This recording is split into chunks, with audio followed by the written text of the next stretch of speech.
अस्सलामुअलैकुम। आज का हमारा टॉपिक जो है वो रहेगा rules regulating the general provident fund यानी जीपी फंड रूल्स।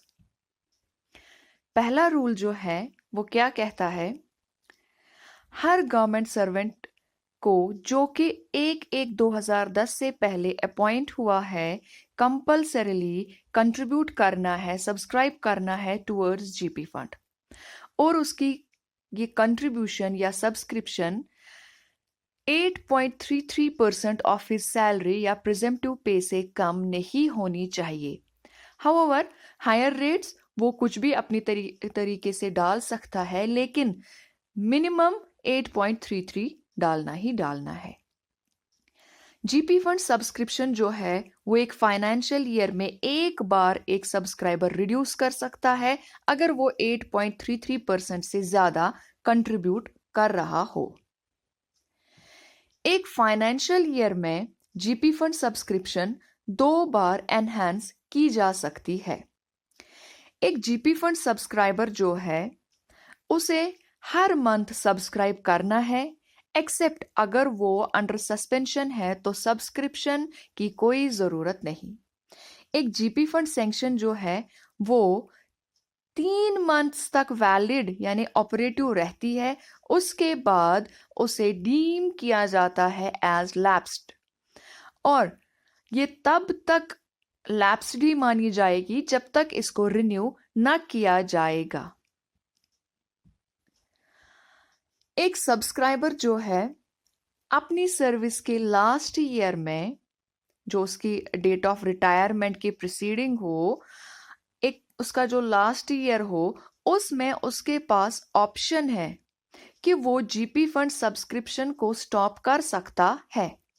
अब अगर कोई गवर्नमेंट सर्वेंट ये ऑप्शन अवेल नहीं करता कि अपनी डेट ऑफ रिटायरमेंट के प्रीसीडिंग 1 ईयर में यानी अपनी रिटायरमेंट के लास्ट ईयर में वो सब्सक्रिप्शन को स्टॉप नहीं करता है, तो लास्ट के 3 मंथ्स में उसके लिए कंपलसरी है कि वो सब्सक्रिप्शन को स्टॉप करे।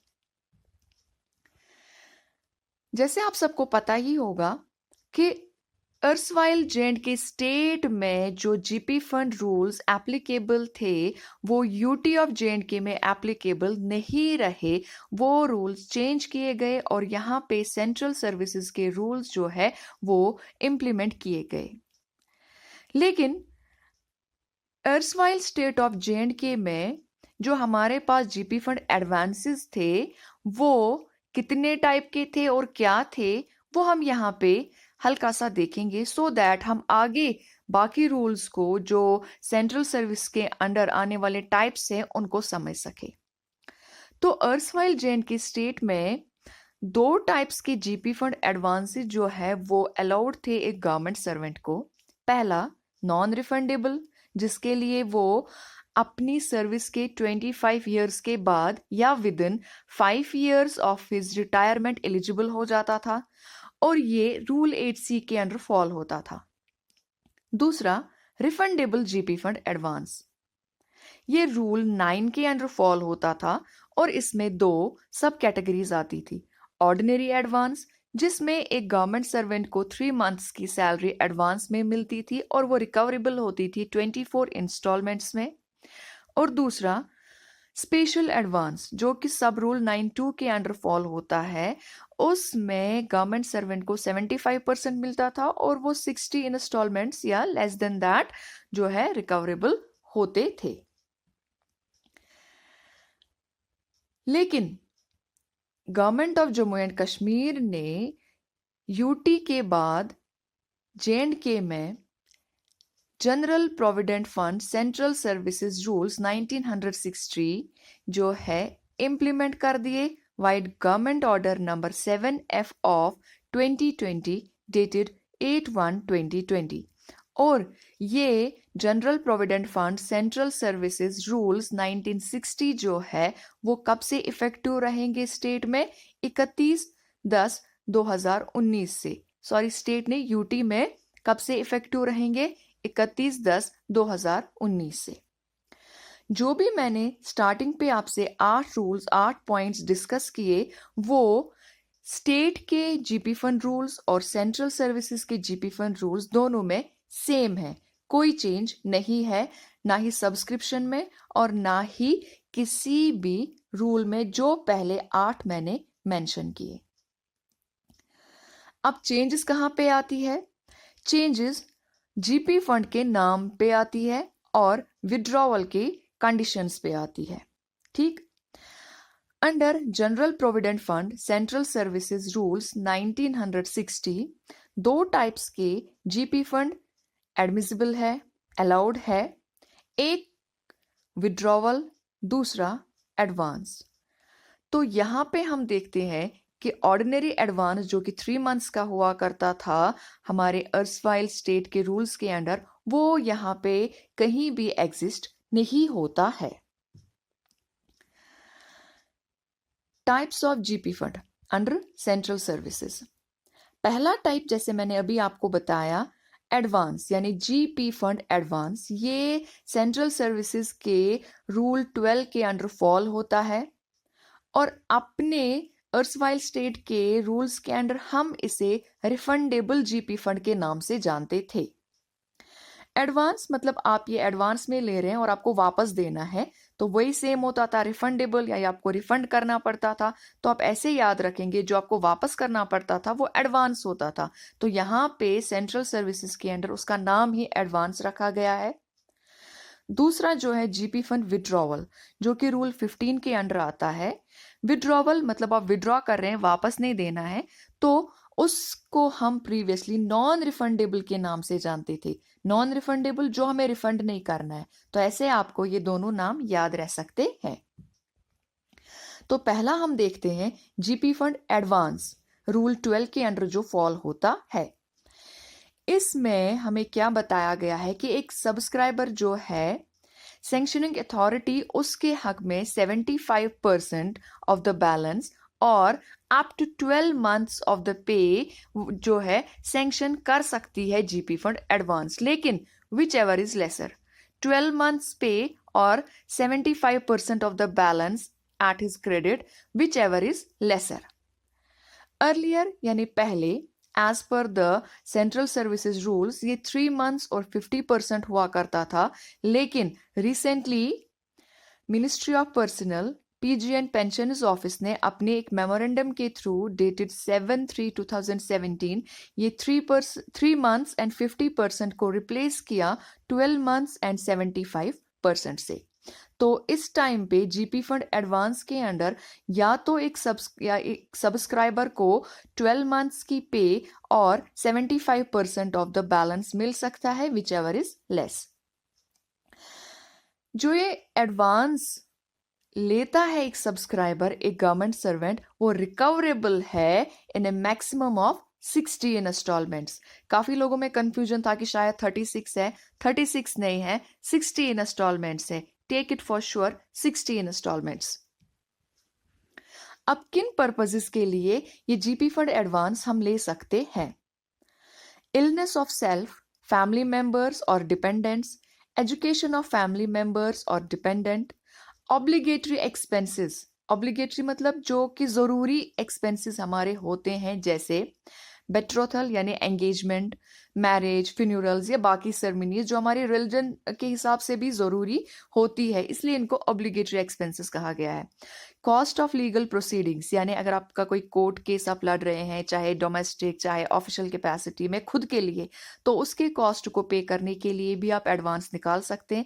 Cost of defence, that means खुद के लिए एक लॉयर रखने के लिए जिसको आप पैसे देंगे उसके लिए। Purchase of consumer durables, that means purchase of fridge, TV, washing machine वगैरह। Pilgrimage and visiting places of eminence यानी हज पे जाने के लिए, यात्रा पे जाने के लिए या कहीं टूर्स वगैरह पे अपनी खुशी के लिए जो है आप जाना चाहते हैं, तो वो भी एक पर्पस आपका बन सकता है। तो यहाँ पे एक नोट हमें दिया गया है कि इन सारी केसेस में कोई भी डॉक्यूमेंट्री एविडेंस की हमें ज़रूरत नहीं है। आपको सिंपली एक एप्लीकेशन देनी है, एक डिक्लेरेशन देनी है, उसमें अपना रीज़न आपको जो है बताना है। तो दूसरा टाइप जो मैंने कहा था जीपी फंड विड्रॉवल रूल 15 के अंडर फॉल होता है। इसमें हमें क्या बताया गया है, जो कि मैंने आपको कहा कि हमारी अर्सवाइल में इसे नॉन रिफंडेबल कहा जाता था। एक सैंक्शनिंग अथॉरिटी जो है वो उस सब्सक्राइबर के हक में जिसने या तो 15 इयर्स कंटिन्यूस, हम नहीं कहेंगे, 15 इयर्स ऑफ ओवरऑल सर्विसेज, जो ओवरऑल इयर्स ऑफ सर्विस जो है वो पूरे किए होंगे, या अभी उसको रिटायरमेंट तक 10 साल होंगे, that means 15 years of service, और within 10 years before the date of his retirement वो उसके हक में जीपी फंड विड्रॉवल सैंक्शन कर सकती है up to 75% of the balance at his credit. आई बात समझ? मतलब पहले हमें जो रिफंड नॉन रिफंडेबल यहाँ होता था उसमें 25 इयर्स और 5 इयर्स रखा गया था, लेकिन सेंटर के अंडर जो है इसमें 15 इयर्स ऑफ सर्विस, जिसमें आपको कंटिन्यूअस सर्विस कहीं पे नहीं लिखा गया है, लिखा गया है including broken periods of service. अगर आपको बीच में कहीं ब्रेक वगैरह है तो जब 15 साल की सर्विस आपके पास आ जाती है पूरी की पूरी, उसके बाद, या अगर आपको रिटायरमेंट तक 10 साल है तो तब भी आप एलिजिबल है जीपी फंड विड्रॉवल के लिए, जो कि आपको up to 75% of the balance मिल सकता है।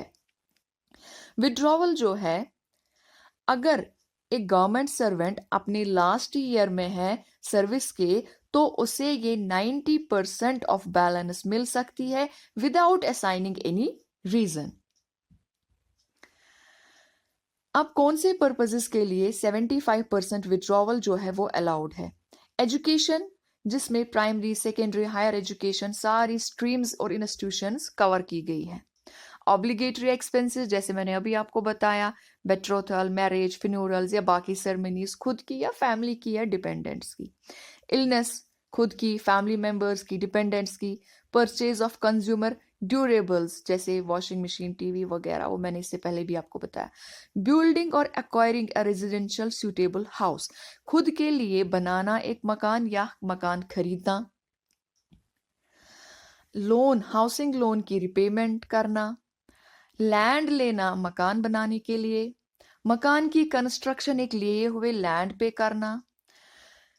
अपने मकान की रिकंस्ट्रक्शन या एडिशंस करना। रिनोवेशन करना, यानी कुछ नई नई चीजें उसमें एडप्ट करना, किसमें? अपने एंसेस्ट्रल हाउस में। तो ये सारे पर्पसेस है हमारे विड्रॉवल जीपी फंड के।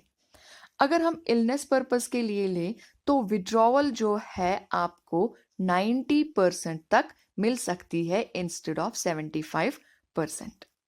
इसके साथ ही हमारा जीपी फंड रूल्स जो है खत्म होता है। मैंने कोशिश की कि पूरा का पूरा आपको दिखा सकूं, पॉइंट वाइज मैंने यहाँ पे आपको मेंशन किया था। अगर आपको इसके बाद भी कोई क्वेश्चन, कोई कंफ्यूजन, कोई डाउट हो तो आप कमेंट सेक्शन में मुझे लिख सकते हैं। साथ ही मैं आपसे फिर से एक बार कहूंगी कि चैनल को सब्सक्राइब करें और सब्सक्राइब करने के साथ साथ जरूरी बेल आइकन दबाएं, सो दैट आपको आने वाली हर वीडियो की अपडेट मिलती रहे। और वीडियो को लाइक भी करें, शेयर भी करें, ताकि जो हमारे बाकी सारे साथी हैं उन तक भी ये कंटेंट जो है पहुंच जाए। Thank you so much.